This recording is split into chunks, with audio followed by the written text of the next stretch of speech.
È un primo passo sicuramente importante, spero e speriamo che non sia un passo definitivo, ma che ci siano ulteriori passi. Decreto lavoro, taglio al cuneo fiscale. A margine della presentazione della settimana della sostenibilità in programma dal 15 al 19 maggio a Sant'Artemio, a Treviso, arriva un sì con riserva dagli industriali di Confindustria Veneto Est ai provvedimenti a sostegno dei lavoratori messi in campo dal governo.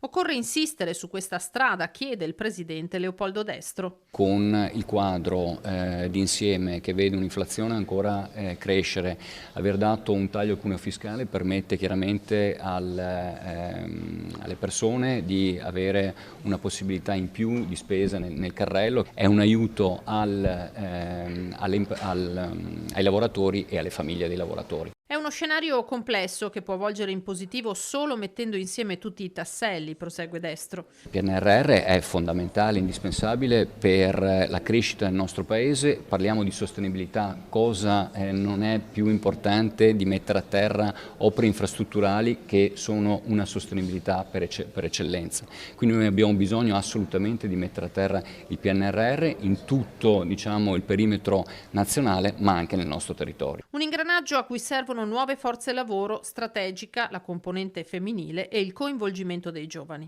E poi c'è un tema senz'altro dell'immigrazione, non trattare come slogan ma trattare come accordi mirati e precisi, perché l'immigrazione rappresenta anche questo un importante tassello da sviluppare nei prossimi mesi, nei prossimi anni.